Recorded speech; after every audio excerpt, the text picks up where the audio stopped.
ആത്മീക അധപ്പതനത്തിന്റെ ഇരുൾ നിറഞ്ഞ വഴികളിൽ പരിശുദ്ധാത്മ പകർച്ചയുടെ പ്രകാശം പരത്തിയ ഒരുപറ്റം അഭിഷിക്തന്മാരുടെ ദർശനമാണ് ഫയർവിങ്സ്. ദൈവാശ്രയബോധമില്ലായ്മയിൽ ഇടറിവീണ ഭാരതത്തിന്റെ യുവതലമുറയെ ആത്മപൂരിതാനുഭവത്തിലേക്കും ദൈവരാജ്യ വിസ്തൃതിക്കായുള്ള അധ്വാനത്തിലേക്കും തിരികെ പ്രവേശിപ്പിക്കുവാൻ ഫയർവിങ്സിനെ ദൈവം ഉപയോഗിച്ചുകൊണ്ടിരിക്കുന്നു. ആത്മനിയോഗത്തോടെയുള്ള ഫയർവിങ്സിന്റെ പുറപ്പാടുകളിൽ ചാരിതാർത്ഥ്യം നൽകുന്ന നിരവധി മുഹൂർത്തങ്ങളുണ്ട്. ഭാരതത്തിന്റെ വിവിധ സ്ഥലങ്ങളിൽ സംഘടിപ്പിക്കപ്പെട്ട യൂത്ത് ക്യാമ്പുകളിൽ നിന്നും ദർശനം പ്രാപിച്ചെഴുന്നേറ്റ ജ്വലിക്കുന്ന യുവത്വം ഫയർവിങ്സിനെന്നും ആത്മസംതൃപ്തി നൽകുന്ന സ്മരണകളാണ്. ആത്മപകർച്ചയ്ക്കായി ഹൃദയാർപ്പണം ചെയ്ത യുവതലമുറയുടെ ഒത്തുചേരലിന്റെ ശബ്ദരേഖയാണ് ഈ CD. തേജസ് വിതറുന്ന ദൈവിക സിംഹാസനത്തിന്റെ ദർശനം പ്രാപിച്ച മാത്രയിൽ ദൈവികാഗ്നിയുടെ സ്പർശനം ലഭ്യമാകുമാർ വിലപിച്ച പ്രവാചകനായ യെശയ്യാവിനെ പോലെ മഹാദൌത്യത്തിന് തടസ്സമായി നിൽക്കുന്ന അശുദ്ധിയുടെ മണ്ഡലങ്ങളെ ചാരമാക്കുവാൻ ആഗ്രഹിക്കുന്ന ഒരു തലമുറയുടെ ദൈവാശ്രയബോധത്തോടെയുള്ള ഞരക്കങ്ങളായിരുന്നു ഫയർവിങ്സിന്റെ ത്രിദിന പ്രയർ കോൺഫറൻസിൽ ഉയർന്നത്. പരിശുദ്ധാത്മ പകർച്ചയുടെ ആഴമേറിയ അനുഭവങ്ങൾ പ്രാപിക്കുവാൻ കഴിഞ്ഞ ആ നാളുകളിലേക്ക് നിയോഗമുള്ള പുറപ്പാടിന് വിധേയപ്പെടുവാൻ ആഗ്രഹിക്കുന്ന നിങ്ങളെയും ഫയർവിങ്സ് സ്വാഗതം ചെയ്യുന്നു.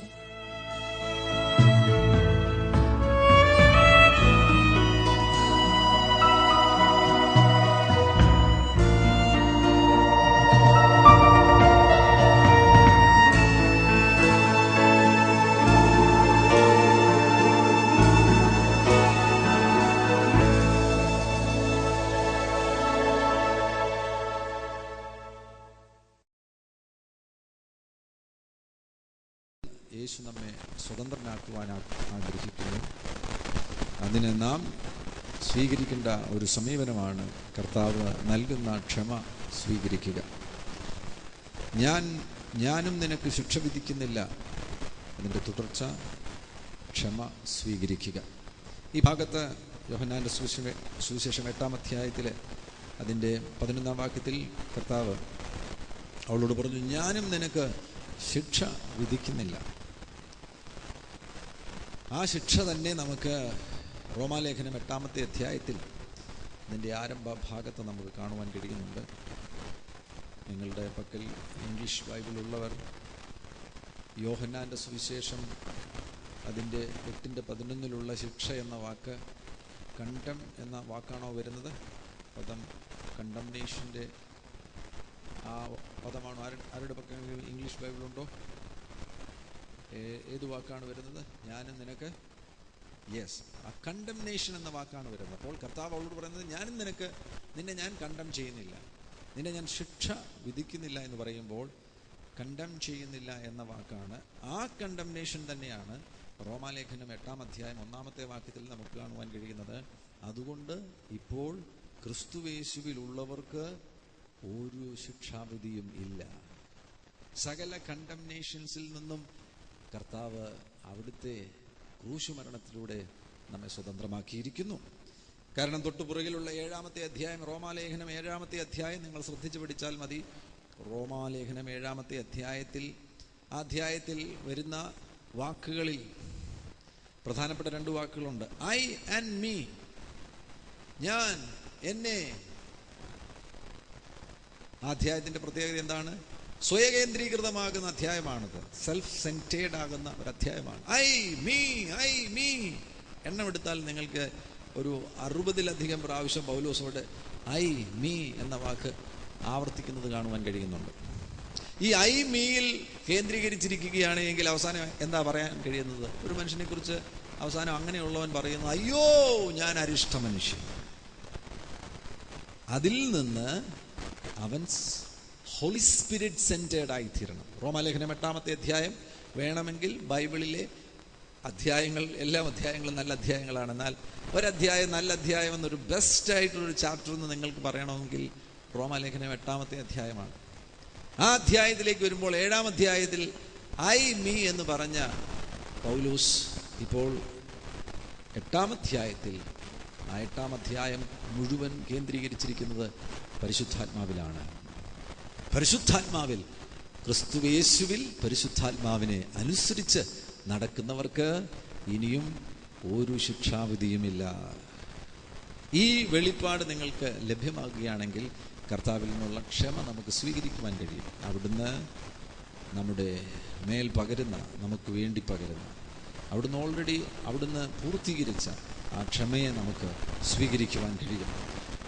2 കൊരിന്ത്യർ അതിൻ്റെ 7-ാമത്തെ അധ്യായത്തിലേക്ക് പോകുന്നുവെങ്കിൽ, കൊരിന്ത്യാലേഖനം നമുക്കറിയാവുന്നതുപോലെ പൗലോസ് കൊരിന്ത്യയിലുള്ള സഭയെ, അവരുടെ തെറ്റുകളെ തിരുത്തുവാൻ വേണ്ടി എഴുതിയ ഒരുപാട് കറക്ഷൻസ് അടങ്ങിയിരിക്കുന്നൊരു കത്താണ് കൊരിന്ത്യാലേഖനം. ആ ലേഖനത്തിൽ 7-ാമത്തെ അധ്യായത്തിൽ അവരോട് ഒരുപാട് കറക്ഷൻസ് പറഞ്ഞതിന് ശേഷമായിട്ട് ഇതിൻ്റെ 9-ാം വാക്യത്തിൽ പറയുന്നുണ്ട്, ഇപ്പോൾ ഞാൻ സന്തോഷിക്കുന്നു. എന്തുകൊണ്ടാണ് സന്തോഷിക്കുന്നത്? നിങ്ങൾ ദുഃഖിച്ചതിനാലല്ല, മാനസാന്തരത്തിനായി ദുഃഖിച്ചതിനാൽ തന്നെ. മാനസാന്തരത്തിനായി ദുഃഖിച്ചതിനാൽ തന്നെ.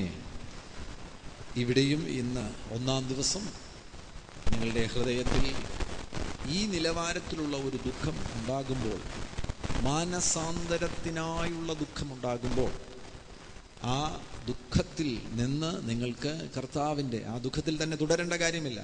ആ ദുഃഖത്തിൽ നിന്നുകൊണ്ട് നിങ്ങൾ നിങ്ങളെ കുറ്റാരോപണത്തിന് വിധേയമാക്കേണ്ട കാര്യമില്ല. പകരം എന്ത് നിങ്ങൾക്ക് സ്വീകരിക്കുവാൻ കഴിയും? ക്ഷമ സ്വീകരിക്കുവാൻ കഴിയും.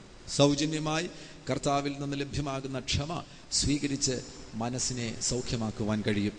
ഇവിടെ കൊരിന്ത്യാലേഖനത്തിലെ 7:9 എഴുതിയിരിക്കുന്ന വാക്ക് നിങ്ങൾ ശ്രദ്ധിച്ചു. മാനസാന്തരം എന്ന വാക്കാണ് അവിടെ വരുന്നത്.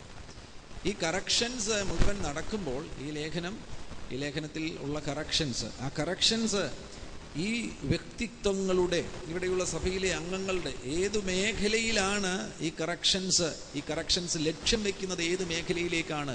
അവരുടെ പ്രാണന്റെ മേഖലയിലേക്കാണ്. ഈ ഭാഗത്ത് ഞാനെപ്പോഴും ആവർത്തിക്കുന്നത് പോലെ ആത്മാവ്, പ്രാണൻ, ശരീരം എന്ന 3 ഘടകങ്ങളെക്കുറിച്ചുള്ള അറിവ് പ്രാപിക്കണം. മാനസാന്തരം എന്ന വാക്കും രക്ഷ എന്ന വാക്കും, ഈ 2 വാക്കുകളും മലയാളത്തിൽ നമ്മൾ തെറ്റിദ്ധരിക്കാറുണ്ട്. ഏതാണ്ട് ഒരേ അർത്ഥത്തിൽ നാം ഉപയോഗിക്കാറുണ്ട്. എന്നാൽ അങ്ങനെയല്ല. രക്ഷ എന്ന, സാൽവേഷൻ എന്ന വാക്ക്, ആ പദത്തിന് നമ്മുടെ മനസ്സും ശരീരവുമായി എല്ലാം ബന്ധമുണ്ടെങ്കിൽ പോലും പ്രഥമമായി സാൽവേഷൻ എന്ന വാക്ക് ആത്മാവുമായി ബന്ധപ്പെട്ടതാണ്. രക്ഷ ആത്മാവുമായി ബന്ധപ്പെട്ടിരിക്കുന്നു. മാനസാന്തരം എന്ന വാക്ക് ഇംഗ്ലീഷിൽ റിപ്പൻറ്റൻസ് എന്ന വാക്കാണ് ഉപയോഗിച്ചിരിക്കുന്നത്. റിപ്പൻറ്റൻസ്. അപ്പോൾ റിപ്പൻറ്റൻസ് നിങ്ങളുടെ വ്യക്തിത്വത്തിന്റെ ഏത് മേഖലയുമായാണ് ബന്ധപ്പെട്ടിരിക്കുന്നത്? നിങ്ങളുടെ പ്രാണന്റെ മേഖല, നിങ്ങളുടെ മനസ്സിന്റെ മേഖല. മനസ്സിന് അന്തരമുണ്ടാകണം, മനസ്സിന് രൂപാന്തരമുണ്ടാകണം. ആത്മാവിന്റെ രക്ഷ നടക്കുമ്പോഴാണ് നാം പുതിയ സൃഷ്ടിയായി തീരുന്നത്. കൊരിന്ത്യാലേഖനത്തിൽ തന്നെ 2 കൊരിന്ത്യർ 5:17 വാക്യത്തിൽ നാം വായിക്കുന്നുണ്ട്, ഒരുത്തൻ ക്രിസ്തുവിലായാൽ പുതിയ സൃഷ്ടിയാകുന്നു. എവിടെയാണ് അവൻ പുതിയ സൃഷ്ടിയായത്? അവൻ്റെ ആത്മാവിൽ ഒരൊറ്റ നിമിഷം കൊണ്ട് അവൻ പുതിയ സൃഷ്ടിയായി തീർന്നു. എഫേസ്യ ലേഖനം 4-ാം അധ്യായം 22-ാമത്തെ വാക്യത്തിലേക്ക് പോവുകയാണെങ്കിൽ അവിടെ നമുക്ക് കാണുവാൻ കഴിയുന്നുണ്ട്. 23 വായിക്കുകയാണെങ്കിൽ, നിങ്ങളുടെ ഉള്ളിലെ ആത്മാവ് സംബന്ധമായി പുതുക്കം പ്രാപിച്ച് സത്യത്തിന്റെ ഫലമായ നീതിയിലും വിശുദ്ധിയിലും ദൈവാനുരൂപമായി സൃഷ്ടിക്കപ്പെട്ട പുതുമനുഷ്യൻ. ന്യൂ ക്രിയേഷനെ കുറിച്ചാണ് അവിടെ പറയുന്നത്. ന്യൂ ക്രിയേഷൻ, പുതിയ സൃഷ്ടി, പുതിയ മനുഷ്യൻ, പുതിയ സൃഷ്ടി. ആ പുതിയ സൃഷ്ടി, ആ ന്യൂ ക്രിയേഷൻ, ഒരുവൻ ക്രിസ്തുവിലായാൽ പുതിയ സൃഷ്ടി. ആ പുതിയ സൃഷ്ടിയെ എങ്ങനെയാണ് ദൈവം സൃഷ്ടിച്ചിരിക്കുന്നത്? അവിടെ പറഞ്ഞിരിക്കുന്നത് അതിനുവേണ്ടി ഉപയോഗിച്ചിരിക്കുന്ന റോ മെറ്റീരിയൽസ് എന്ന് വേണമെങ്കിൽ നമുക്കതിനെ വിശേഷിപ്പിക്കുവാൻ കഴിയും. എന്തൊക്കെ കൊണ്ടാണ് നിങ്ങളുടെ പുതിയ മനുഷ്യനെ സൃഷ്ടിച്ചിരിക്കുന്നത്? നിങ്ങളുടെ ന്യൂ ക്രിയേഷനെ, നിങ്ങളുടെ ആത്മാവിനെ കർത്താവ് സൃഷ്ടിച്ചിരിക്കുന്നത് അവിടെ രേഖപ്പെടുത്തിയിരിക്കുന്നു. നീതി, വിശുദ്ധി, ദൈവാനുരൂപം, ദൈവത്തിന്റെ സദൃശ്യം, അല്ലെങ്കിൽ നീതിയും വിശുദ്ധിയും കൊണ്ടാണ് നിങ്ങളുടെ ആത്മാവിനെ സൃഷ്ടിച്ചിരിക്കുന്നത്. ആത്മാവ് നീതീകരിക്കപ്പെട്ടിരിക്കുന്നു, ആത്മാവ് വിശുദ്ധീകരിക്കപ്പെട്ടിരിക്കുന്നു. ആ ആത്മാവിന്റെ മണ്ഡലത്തിൽ നിങ്ങൾ പുതിയ സൃഷ്ടിയായിരിക്കുന്നു. ആ പുതിയ സൃഷ്ടിയായി തീർന്ന ആത്മാവിൻ്റെ മണ്ഡലം. ആ ജനനം നടന്നത്, അതിനാണ് വീണ്ടും ജനനം എന്ന് പറയുന്നത്. ആ ജനനം നടന്നത് മണ്ണിൽ നിന്നുള്ളൊരു ജനനമല്ല, അത് സ്വർഗത്തിൽ നിന്നുള്ളൊരു ജനനമാണ്. യേശുവിനെ പോലെയുള്ള ഒരു ജനനമാണ് നിങ്ങളുടെ ആത്മാവിൽ സംഭവിച്ചിരിക്കുന്നത്. യേശുവിനെ പോലെ. യേശു എങ്ങനെയാണ് ഈ ഭൂമിയിൽ ജനിച്ചത്? യേശുവിൻ്റെ ജനനം സ്വർഗത്തിൽ നിന്നുള്ള ജനനമായിരുന്നു. പരിശുദ്ധാത്മാവിനാൽ സംഭവിച്ച വചനത്താലുള്ള ജനനമായിരുന്നു യേശുവിൻ്റെ ജനനം. അതിന് സമാന്തരമാകുന്ന ഒരു ജനനമാണ് നമ്മിൽ സംഭവിച്ചിരിക്കുന്നത്. പുരുഷന്റെ ഇഷ്ടത്താലല്ല, രക്തത്താലല്ല. ആ ഭാഗത്ത് യോഹന്നാന്റെ സുവിശേഷത്തിൽ പറഞ്ഞിരിക്കുന്നു, ദൈവത്തിൽ നിന്നത്രേ നാം ജനിച്ചിരിക്കുന്നത്. ആ ജനനം നമ്മുടെ ആത്മാവിൽ സംഭവിച്ചപ്പോൾ നാം ആത്മാവിൽ പുതിയ സൃഷ്ടിയായി തീർന്നു. പുതിയ സൃഷ്ടിയായി തീർന്നിരിക്കുന്ന ആത്മാവ്, ആത്മാവിൻ്റെ പൊട്ടൻഷ്യൽസ്, ആ പൊട്ടൻഷ്യൽസിനെ കുറിച്ച് അതിനെക്കുറിച്ചുള്ള വെളിപ്പാട് നാം പ്രാപിക്കുകയാണ് എങ്കിൽ അത്ഭുതാവഹമാണ്. ആ ഭാഗം നമുക്കിനിയും ചർച്ച ചെയ്യുവാൻ സമയം ലഭിക്കും. ഞാൻ ആ ഭാഗത്തിലേക്ക് പോകുന്നില്ല. അങ്ങനെ നിങ്ങൾ ആത്മാവിൽ പുതിയ സൃഷ്ടിയായി തീർന്നിരിക്കുന്നു. സംഘർഷം എവിടെയാണ് നടക്കുന്നത്? ഇവിടെ ഈ വ്യഭിചാരിണിയാകുന്ന സ്ത്രീ വ്യഭിചാരം ചെയ്യുവാനിടയായി, അല്ലെങ്കിൽ ആ സ്ത്രീയുമായി വ്യഭിചാരം ചെയ്ത പുരുഷൻ, അവൻ ഈ വ്യഭിചാരം ചെയ്യുവാൻ തക്കവണ്ണം അവൻ രക്ഷിക്കപ്പെട്ടവനല്ലാത്ത അവൻ വ്യഭിചാരം ചെയ്യുവാൻ വേണ്ടി ഉപയോഗിച്ചത് അവൻ്റെ വ്യക്തിത്വത്തിലെ ഏത് ഘടകങ്ങളെയാണ്? 2 ഘടകങ്ങളെയാണ്, മനസ്സിനെയും ശരീരത്തെയും. മനസ്സും ശരീരവും ചേർന്നുള്ളൊരു തെറ്റായ കൂട്ടുകെട്ടിലാണ് നിന്നിൽ പാപം ഉത്ഭവിക്കുന്നത്. അവിടെ മാറ്റം ആവശ്യമായിരിക്കുന്നത് ശരീരത്തെക്കാൾ കൂടുതലായിട്ട് മനസ്സിനാണ്. അതുകൊണ്ടാണ് മാനസാന്തരം എന്ന വാക്ക് പൗലോസ് ഇവിടെ ഉപയോഗിച്ചിരിക്കുന്നത്. ഈ എഫെസ്യ ലേഖനത്തിൽ തന്നെ 4-ാം അധ്യായത്തിൽ ഇതിൻ്റെ 22-ാമത്തെ വാക്യത്തിൽ അവിടെ നമുക്ക് കാണുവാൻ കഴിയുന്നു. നമുക്കൊരു പഴയ മനുഷ്യനുണ്ടായിരുന്നല്ലോ. ആ പഴയ മനുഷ്യനെ കുറിച്ച് അവിടെ പറഞ്ഞിരിക്കുന്നത്, മുമ്പിലത്തെ നടപ്പ് സംബന്ധിച്ച് ചതിമോഹങ്ങളാൽ വഷളായി പോകുന്ന പഴയ മനുഷ്യനെ ഉപേക്ഷിച്ച്. അപ്പോൾ ഈ പഴയ മനുഷ്യൻ്റെ ഒരു നേച്ചർ അവിടെ രേഖപ്പെടുത്തിയിരിക്കുന്നത് നിങ്ങൾ ശ്രദ്ധിച്ചോ? ഈ മോഹങ്ങളെ വിശേഷിപ്പിച്ചിരിക്കുന്നത് ശ്രദ്ധിക്കുക. മോഹങ്ങൾ എത്തരത്തിലുള്ള മോഹങ്ങളാണ്? ചതിമോഹങ്ങൾ. ഇന്നത്തെ ലോകത്തിൽ മുഴുവൻ മോഹങ്ങളും ചതിമോഹങ്ങളാണ്. ചതിക്കപ്പെടും. ഇപ്പം 1000 രൂപ കൊടുത്തു കഴിഞ്ഞാൽ 4 രൂപ പലിശ, എന്തൊക്കെയാ 4 രൂപ പലിശ, 5 രൂപ പലിശ, ഇത് അറിയാവുന്നവരൊക്കെ ഇതിനകത്തുണ്ട്. അങ്ങനെ ബുദ്ധിമുട്ടുകളിലായ ബിസിനസ്സിൽ തകർന്നവരൊക്കെ ഇതിനറിവിലുണ്ട്. എനിക്ക് ഈ ടേംസ് ഒന്നും അറിയത്തില്ല. അപ്പോൾ നിന്റെ ജീവിതത്തിന്റെ മുൻപിൽ പെട്ടെന്ന് നിന്നെ പണക്കാരനാക്കുവാൻ വേണ്ടി കൊണ്ടുവരുന്ന ചതി, മോഹം, അതിനകത്ത് ആ മോഹത്തിനോടുകൂടെ എന്ത് കൂടെ ചേർത്തിരിക്കുകയാണ്? ചതിയൂടെ ചേർത്തിരിക്കുകയാണ്. ചതിമോഹത്താൽ വഷളായി പോകുന്ന പഴയ മനുഷ്യൻ. ഈ പഴയ മനുഷ്യൻ്റെ ഒരു പ്രത്യേകതയാണിത്, വഷളായി പോകുന്നൊരു മനുഷ്യനാണ്. ഇങ്ങനെ വഷളാകാൻ വേണ്ടി തന്നെ ഇരിക്കുകയാണ്. വഷളാകാനിരിക്കുന്ന ഈ പഴയ മനുഷ്യന് ഇഷ്ടം പോലെ ചതിമോഹം ലഭിക്കും. അന്നും ചതിമോഹം ഉണ്ടായിരുന്നു, ഇന്ന് ചതിമോഹം അങ്ങ് വർദ്ധിച്ചിരിക്കുകയാണ്. ചതിമോഹം കൊണ്ട് നമ്മുടെ സമൂഹം നിറഞ്ഞിരിക്കുന്നു. വേറൊരു നിലയിൽ പറയുകയാണെങ്കിൽ 2 കൊരിന്ത്യർ 11-ാമത്തെ അധ്യായത്തിലേക്ക് പോയാൽ അവിടെ സർപ്പം 3-ാം വാക്യത്തിൽ നമുക്ക് പരിചയമുള്ള വാക്യമാണ്. എന്നാൽ സർപ്പം ഹൗവയെ ഉപായത്തിൽ ചതിച്ചതുപോലെ, ഉപായത്തിലുള്ള ചതിവ്, ചതിമോഹം, ഉപായത്തിൽ ചതിച്ചതുപോലെ. ഉപായത്തിൽ ചതിക്കുക, ചതിമോഹങ്ങൾ.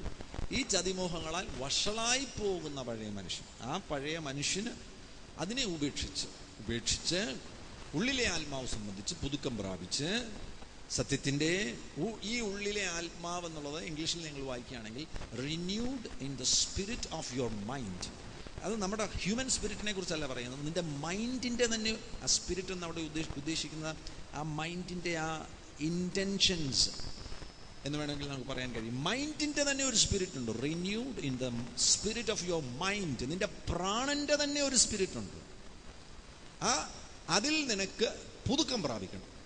ആ മേഖലയിൽ നിന്റെ ആ വഷളായി പോകുന്ന സ്പിരിറ്റ് ഉണ്ടല്ലോ, ആ വഷളായി പോകുന്ന സ്പിരിറ്റിന് പകരമായിട്ട് ഹോളി സ്പിരിറ്റ് വന്ന് നിന്റെ പ്രാണനിൽ പരക്കണം. പരന്നതിന് ശേഷം സത്യത്തിന്റെ ഫലമായി നീതിയിലും വിശുദ്ധിയിലും സൃഷ്ടിച്ചിരിക്കുന്ന പുതിയ മനുഷ്യൻ, ആ ന്യൂ ക്രിയേഷൻ വന്നിട്ട് നിന്റെ പ്രാണനിലേക്കും നിന്റെ ശരീരത്തിലേക്കും വന്നങ്ങ് നിറയുകയാണ്. നിന്റെ ആത്മാവ് പുതിയ സൃഷ്ടിയായി തീർന്നിരിക്കുന്നു. പുതിയ സൃഷ്ടിയായിരിക്കുന്ന ആത്മാവ് നിന്റെ വ്യക്തിത്വത്തിൽ അങ്ങ് ഡോമിനേറ്റ് ചെയ്യുകയാണ്, പരക്കുകയാണ്. അവിടെയാണ് നമുക്ക് സ്വാതന്ത്ര്യം അനുഭവിക്കാൻ കഴിയുന്നത്. പ്രിയമുള്ളവരെ, ഇപ്പോൾ ഇത് വിശദീകരിക്കുകയാണ്. ഈ പ്രാണനെ ഈ നിലയിൽ താലോലിച്ച് പാപം ചെയ്യാൻ വേണ്ടി താലോലിച്ച് പ്രാണനും ശരീരവും തമ്മിലുള്ള തെറ്റായ കൂട്ടുകെട്ട്, ആ കൂട്ടുകെട്ടിൽ നിന്ന് ഉത്ഭവിക്കുന്ന പാപത്തിൽ നാം സുഖമായി, ആ പാപത്തിൻ്റെ സുഖങ്ങൾ. ഇന്നത്തെ ലോകത്തിൻ്റെ ഒരു പ്രത്യേകതയുണ്ട്. പ്ലഷറിനെ ഒത്തിരി ഇഷ്ടപ്പെടുന്നൊരു ലോകമാണ് ഇന്നത്തെ ലോകം.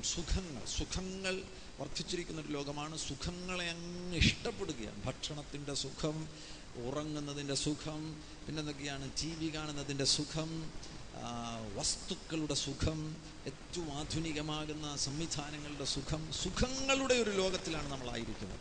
പക്ഷേ ഈ സുഖങ്ങളൊന്നും ഇവന് സുഖം കൊടുക്കുന്നുമില്ല. ഇവൻ്റെ അസുഖം വർദ്ധിക്കുന്നതേ ഉള്ളൂ. ഇവൻ ആ സുഖത്തിൽ ആയിത്തീരുകയാണ്. ആ സുഖങ്ങൾക്കു വേണ്ടി പ്രാണനും ശരീരവും ചേർന്നുണ്ടാകുന്ന കൂട്ടുകെട്ട്, ആ കൂട്ടുകെട്ടിൽ നിന്ന് ഉളവാകുന്ന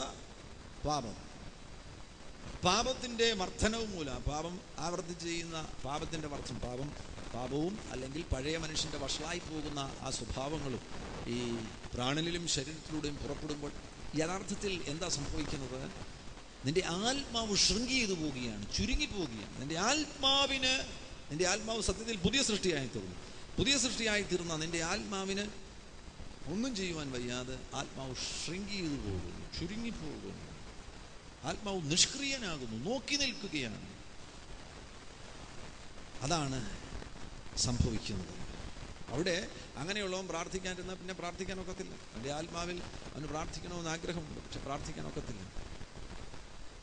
അങ്ങനെയുള്ളവൻ ഉപവസിക്കാൻ വേണ്ടി ഇരുന്ന് കഴിഞ്ഞാൽ രാവിലെ ഒരു ബ്രേക്ക്ഫാസ്റ്റ് കഴിയുമ്പോഴത്തേനും അവന് പിന്നെ ഉപവാസം മുടങ്ങും. അവൻ വേണേൽ 2 ദിവസം പട്ടിണി കിടക്കും. ഈ ലോകം മുഴുവൻ ഭക്ഷണം കഴിക്കാതെ അവൻ ഓടി നടക്കും. ഉപവാസം എന്ന് പറഞ്ഞുകൊണ്ട് പ്രഖ്യാപിച്ചു പോയെങ്കിൽ പോയി. എന്താ? അവൻ്റെ ആത്മാവ് ഷ്രിങ്ക് ചെയ്തു പോയി. ആത്മാവ് ഷ്രിങ്ക് ചെയ്തിരിക്കുന്നതിനാൽ ഡോമിനേറ്റ് ചെയ്ത് നിൽക്കുന്നത് ശരീരവും പ്രാണനുമാണ്. അവൻ സോളീഷാണ്, അവൻ കാണലാണ്, അവൻ ജഡീകനാണ്, അവൻ സോളീഷാണ്. സോൾ അവനിൽ ഡോമിനേറ്റ് ചെയ്യുന്നു, ജഡം അവനിൽ ഡോമിനേറ്റ് ചെയ്യുന്നു. അതിൽ നിന്ന് നമ്മൾ മടങ്ങി വന്നതിന് ശേഷമായിട്ട് ഈ മനസ്സിനെയും പ്രാണനെയും നമ്മുടെ ശരീരത്തെയും ക്രമത്തിൽ കൊണ്ടുവന്നിട്ട് ഓർഡർ വെളിപ്പെടുമ്പോൾ നമ്മുടെ ആത്മാവിനെ നമ്മുടെ ആത്മാവിൻ്റെ പൊട്ടൻഷ്യൽസിനെ ആത്മാവിൻ്റെ സമർത്ഥമാകുന്ന ജീവനെ ഈ ആത്മാവിൽ ലഭിച്ചിരിക്കുന്ന ജീവൻ ഏത് ജീവനാണ് ലഭിച്ചിരിക്കുന്നത്? നിങ്ങളെ ദൈവം രക്ഷിച്ച സന്ദർഭത്തിൽ നിങ്ങൾക്കൊരു ജീവൻ, നമുക്കെല്ലാവർക്കും ഒരു ജീവൻ ലഭിച്ചിട്ടുണ്ട്. ആ ജീവൻ ആരുടെ ജീവനാണ്? നമ്മുടെ ജീവനെ കർത്താവ് ഉളിയും കൊട്ടൂടിയും കൊണ്ട് അടിച്ച് നിരപ്പാക്കി ഒന്നുകൂടെ നന്നാക്കി എടുക്കുകയാണോ ചെയ്തത്? അല്ല. നമ്മുടെ ജീവനെ കുറച്ചുകൂടെ ബെറ്റർ ആക്കുകയാണോ ചെയ്തത്? അല്ല. നമ്മുടെ ജീവന് പകരമായിട്ട് ദൈവം തൻ്റെ ജീവനെയാണ് നൽകിയത്. അല്ലെങ്കിൽ വേറൊരർത്ഥത്തിൽ പറഞ്ഞു കഴിഞ്ഞാൽ ഗോഡ് കൈൻഡ് ഓഫ് ലൈഫ്. അതാണ് ഇറ്റേണൽ ലൈഫ് എന്ന് പറയുന്നത്. നിത്യജീവൻ എന്ന് പറഞ്ഞാൽ മരണമില്ല. അതേപോലെ ഈ പ്രപഞ്ചത്തിൽ ജീവനുള്ളത് ദൈവത്തിനാണ്. ദൈവത്തിൽ നിന്ന് ആ ജീവൻ ലഭ്യമായിട്ടുള്ള ദൂതസഞ്ചയം അതുപോലെയുള്ളവർക്കാണ് മരണമില്ലാത്തൊരു ജീവിതം ഈ പ്രപഞ്ചത്തിലുള്ളത്. അതേ നിലവാരത്തിലുള്ള ജീവനാണ് ദൈവം നമുക്ക് നൽകിയിരിക്കുന്നത്. ഇവിടെ ഇരിക്കുന്ന നിങ്ങളാരും യഥാർത്ഥത്തിൽ മരിക്കത്തില്ല. അത് കർത്താവ് ആ പ്രഖ്യാപനം തന്നെ നടത്തും. മരിച്ചാലും നിങ്ങൾ യേശുവുള്ളവരാകുന്നതിനാൽ മരിച്ചാലും നിങ്ങൾ ജീവിക്കും. നിങ്ങളുടെ ശരീരം മരിച്ചാലും നിങ്ങൾ ജീവിക്കുവാൻ, നിങ്ങളുടെ ആത്മാവിൽ നിങ്ങൾ ജീവനുള്ളവരാണ്. ആ ഗോഡ് കൈൻഡ് ഓഫ് ലൈഫുള്ള സ്പിരിറ്റ്, ആ സ്പിരിറ്റിൻ്റെ ജീവൻ കൊണ്ട് നമ്മുടെ പ്രാണനും ശരീരവും നിറയുന്നു. അങ്ങനെ നിറയുമ്പോൾ ആ നിറവിലാണ്, ആ വർധനവിലാണ് നിങ്ങൾക്ക് ക്ലൈംബിങ്ങുകൾ ലഭിക്കുന്നത്. ക്ലൈംബിങ്ങുകൾ ലളിതമായി പറഞ്ഞു കഴിഞ്ഞാൽ, എൻ്റെ മുന്നിൽ ഇപ്പോൾ ബീഡിയും സിഗരറ്റും ഒക്കെ കൊണ്ടെന്ന് വെച്ച് കഴിഞ്ഞാൽ എനിക്ക് എന്തെങ്കിലും ടെംപ്റ്റേഷനുണ്ടോ? സത്യസന്ധമായി എനിക്ക് യാതൊരു ടെംപ്റ്റേഷനും ഇല്ല. വേണേൽ ടെസ്റ്റ് ചെയ്ത് നോക്കിക്കൊള്ളുക. ആ തലങ്ങളിൽ നിന്നെല്ലാം ഞാൻ ഉയർന്നുപോയി. എന്നാൽ ഇപ്പോഴും ഇതിനകത്ത് കാണും, ഒരു ബീഡി കിട്ടിക്കഴിഞ്ഞാൽ ആരും കാണാതെ വലിക്കുന്ന, അതിന് ടെംപ്റ്റേഷനുള്ള ആ തുടക്കക്കാർക്ക് അങ്ങനെ ഉണ്ടാകും. ഇതിനകത്തൊക്കെ അടുത്ത നാളുകളിൽ കർത്താവിലേക്ക് വന്നവരുണ്ട്. അവർ ബീഡി വലിയൊക്കെ നിർത്തിയിട്ട് ചിലപ്പോൾ 6 മാസമേ ആയിട്ടുള്ളൂ. അവസരം കിട്ടിക്കഴിഞ്ഞാൽ ഒരു ബീഡി കിടക്കുന്ന കണ്ടു കഴിഞ്ഞാൽ ആരും ഇല്ലെന്ന് നോക്കിക്കഴിഞ്ഞാൽ ബീഡി വലിക്കാനിട വരും. കോഴഞ്ചേരിയിൽ വിശ്വാസത്തിൽ വന്ന ഒരാൾ വീണ്ടും കള്ളു കുടിക്കാൻ തുടങ്ങി. അപ്പോൾ കള്ളു കുടിക്കാൻ തുടങ്ങിയപ്പോൾ അദ്ദേഹത്തിന് മദ്യം മേടിക്കാൻ വേണ്ടി ബിവറേജ് ഷോപ്പിൽ പോകണം. ആ കോഴഞ്ചേരിയിലെ വലിയ ക്യൂ ആണ്, ലോങ് ക്യൂ ആണ്. അപ്പോൾ ആ ക്യൂവിൽ നിൽക്കുമ്പോൾ അദ്ദേഹത്തിൻ്റെ ഏറ്റവും വലിയ പേടി എന്ന് പറഞ്ഞു കഴിഞ്ഞാൽ, ഞാൻ കാർ ഓടിച്ച് അത് എൻ്റെ കാറിൻ്റെ കളർ ഇടയ്ക്കിടയ്ക്ക് നോക്കും. ഞാനുമായിട്ട് വളരെ അടുത്ത ബന്ധമുള്ള ഒരാളായിരുന്നു. പിന്നെ മരത്തിൽ പോയതിന് ശേഷം സംഭവിച്ചതാണ്. അപ്പോൾ ആ മനുഷ്യനെ സംബന്ധിച്ചിടത്തോളം ഒരു പെഗ് എന്ന് പറയുന്നത് അവനെ വീഴ്ത്തി. ഇന്ന് ഇവിടെ ആയിരിക്കുന്ന അഭിഷക്തൻ ബി.ജി. അഞ്ചൽ പാസ്റ്ററുടെ മുമ്പിൽ നിങ്ങൾ ഒരു ലോഡ് കുപ്പി കൊണ്ടെന്ന് വെച്ച് കഴിഞ്ഞാൽ അദ്ദേഹത്തിന് അതിനോട് യാതൊരു താല്പര്യവുമില്ല.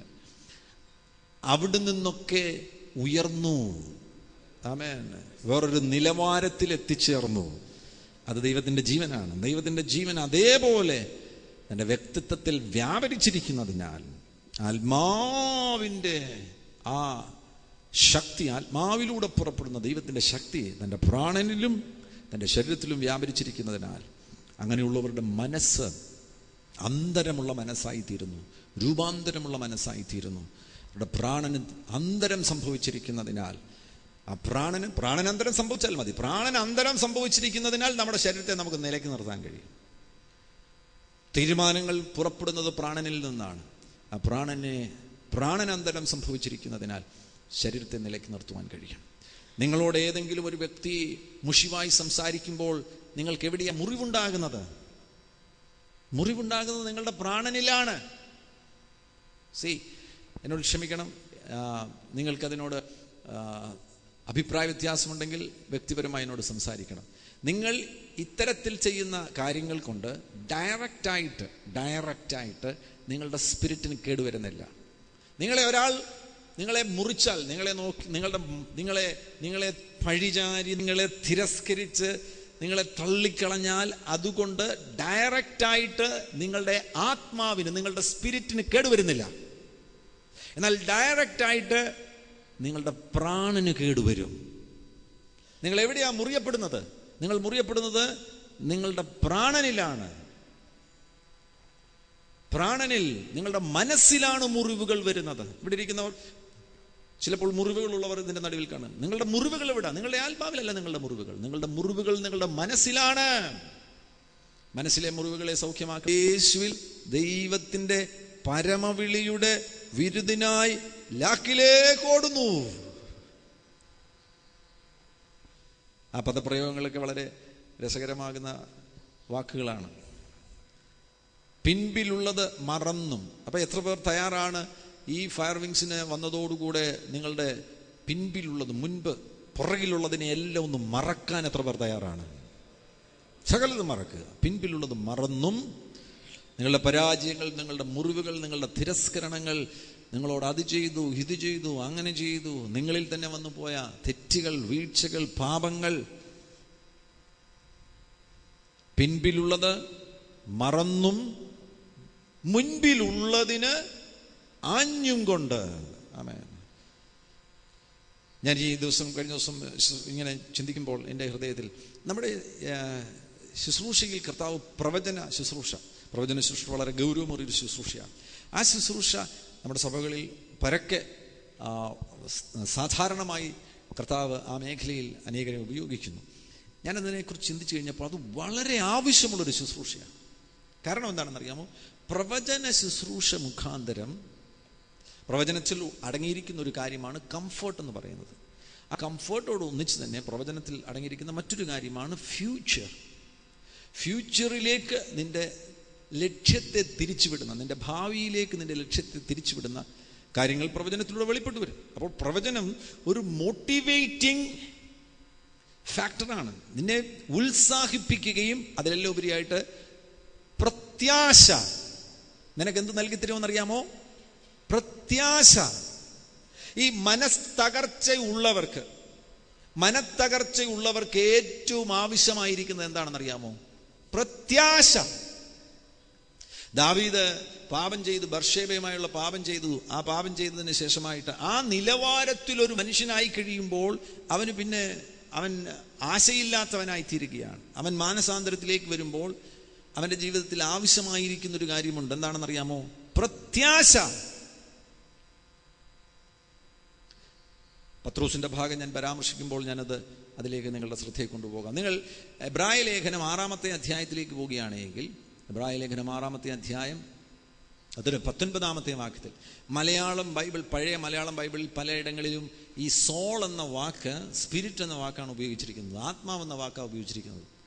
ആത്മാവ് യാക്കോബിന്റെ ലേഖനത്തിൽ ആത്മാവെന്ന് ഉപയോഗിച്ചിട്ടുണ്ട്. മനസ്സെന്ന, പ്രാണൻ എന്ന വാക്കാണ് അവിടെ വരേണ്ടത്. ഇപ്പോൾ ഈ ഫോർ എക്സാമ്പിൾ ഈ എബ്രായ ലേഖനം 6:19 പോവുക. 19 പോകുമ്പോൾ ആ പ്രത്യാശ നമുക്ക് ആത്മാവിൻ്റെ എന്നാണ് എഴുതിയിരിക്കുന്നത്. തെറ്റാണ്. നിങ്ങൾക്ക് വേണമെന്നുണ്ടെങ്കിൽ അത് തിരുത്താം. നിങ്ങൾ വേണമെന്നുണ്ടെങ്കിൽ പരിശോധിച്ച് നോക്കുക. ഞാൻ ഇന്ന് രാവിലെ അത് പരിശോധിച്ചു. ഞാൻ അവിടെ അത് ഗ്രീക്കിൽ പോയി. ആ വാക്ക് നേരത്തെ തന്നെ എനിക്കറിയാമായിരുന്നു, ഞാൻ എഴുതിയിട്ടുണ്ട്. എന്നാലും ഒന്നുകൂടെ പരിശോധിക്കാൻ വേണ്ടി പോയി കഴിഞ്ഞപ്പോൾ സുഖ എന്ന വാക്കാണ് വന്നിരിക്കുന്നത്. ന്യൂമ എന്ന വാക്കല്ല വന്നിരിക്കുന്നത്. സുഖെ. പ്രത്യാശ നമുക്കിനി ആത്മാവിനല്ല വേണ്ടത്. നിന്റെ പ്രത്യാശ, ഈ ഭൂമിയുമായുള്ള ബന്ധത്തിൽ നിന്റെ പ്രത്യാശ നിനക്ക് ഏത് മണ്ഡലത്തിലാണ് ഏറ്റവും ആവശ്യമായിരിക്കുന്നത്? നിന്റെ പ്രാണന്റെ മണ്ഡലത്തിൽ. കടഭാരമുള്ളവർ ഇതിന്റെ നടുവിലുണ്ട്.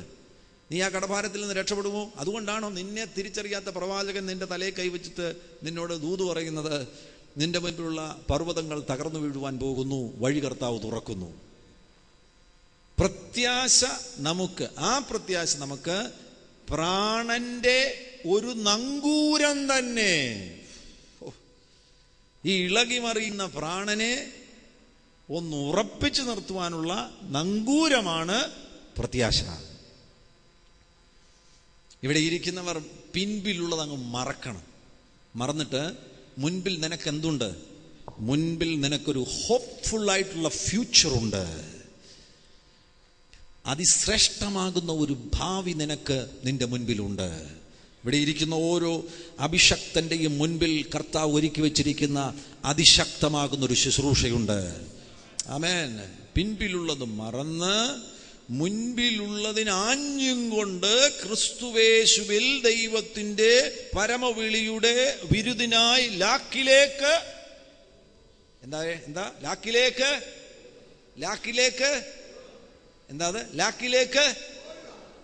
നടന്നാ പോരെ? ഇത്രയും വാർദ്ധക്യത്തിലെത്തിയിട്ട് അദ്ദേഹം എന്തുകൊണ്ടാണ് ഈ വാക്ക് ഉപയോഗിക്കുന്നത്? ക്രിസ്തീയ ജീവിതം എന്ന് പറയുന്ന അലസന്മാർക്കുള്ളതല്ല. ആമേൻ. എവിടെങ്കിലും നീ തട്ടി നിൽക്കുകയാണെങ്കിൽ തന്നെ എന്നാ പിന്നെ ഇനി ബാക്കി ശേഷിക്കുന്ന കാലം ഇവിടെ തന്നെ അങ്ങ് കൂടിയേക്കാന്ന് വിചാരിച്ച് ആ മരച്ചുവട്ടിൽ കൂടാൻ വേണ്ടിയല്ല, ആ പരാജയത്തിന്റെ കൂട്ടിനകത്തിരിക്കാൻ വേണ്ടിയല്ല. അവിടുന്ന് നീ പുറത്തിറങ്ങിയിട്ട് ഓടടാ, പരമവിളിയുടെ ലാക്കിലേക്ക് നീ ഓട്. പൗലോസ് തന്റെ ശുശ്രൂഷ അവസാനിപ്പിക്കുമ്പോഴും തിമോഥെയോസിന്റെ ലേഖനത്തിൽ അതാണ് പറയുന്നത്. ഞാൻ ഞാൻ എന്താ തികച്ചത്?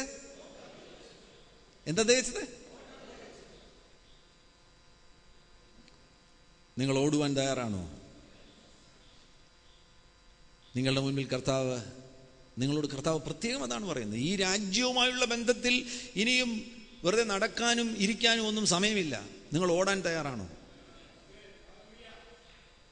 ഈ 3 ദിവസം ഇവിടെ നിങ്ങൾ ദൈവവചനത്തിന്റെ മുൻപിലും പ്രാർത്ഥനയിലും ഒക്കെ ആയിട്ട് സമയം ചെലവഴിക്കുന്നു. എന്നാൽ അതിനുശേഷം നിങ്ങൾ എന്താ ചെയ്യാൻ പോകുന്നത്? ഓടാൻ തയ്യാറാണോ? നിങ്ങൾ തയ്യാറാണോ? അങ്ങനെയെങ്കിൽ നിങ്ങൾ ഓട്ടം തികയ്ക്കുമെന്ന് ഞാൻ ആത്മാവിൽ പ്രവചിച്ചു പറയുകയാണ്. യെസ്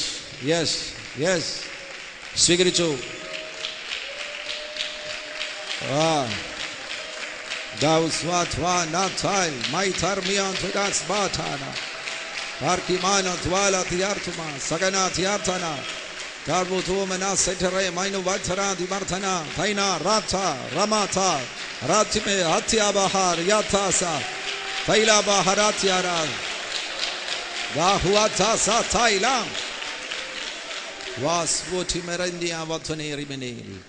നീ നിന്റെ ഓട്ടം തികയ്ക്കാൻ പോകുകയാണ്. പിൻപിലുള്ളത് മറന്നുകൊണ്ട് നീ ഓടുമ്പോൾ നിന്റെ ഓട്ടം തികയ്ക്കുന്ന നിലവാരത്തിലേക്ക് കർത്താവ് നിന്നെ മാറ്റാൻ പോകുകയാണ്. ഈ നിലവാരത്തിൽ നിങ്ങൾ ഓടിക്കഴിഞ്ഞു കഴിഞ്ഞാൽ പിന്നെ ബാക്കി പരിപാടിക്കൊന്നും നമുക്ക് സമയമില്ല. നമ്മൾ ഇടത്തും വലത്തുമുള്ള പല കാര്യങ്ങളും കാണത്തില്ല.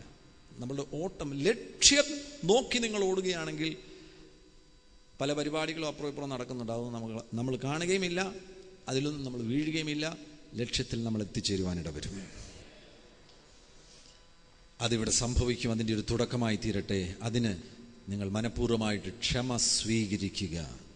നിങ്ങൾ എത്ര വലിയ പാപിയുമായിട്ട്, എത്ര വലിയ പരാജയം ഉണ്ടായിട്ട്, ഇനി ഒരു പരാജയം ഉണ്ടായില്ലെങ്കിൽ പോലും നിങ്ങൾ വളരെ വിശുദ്ധിയോടുകൂടെ ജീവിക്കുന്നവരാണെങ്കിലും വീണ്ടും ഒരിക്കൽ കൂടെ പ്രാണനെ ക്രമപ്പെടുത്തി, ശരീരത്തെ ക്രമപ്പെടുത്തി ആ മേഖലയിൽ ഏതെങ്കിലും സംഘർഷങ്ങളുണ്ടെങ്കിൽ ഉള്ളവർ ക്ഷമ സ്വീകരിക്കുക.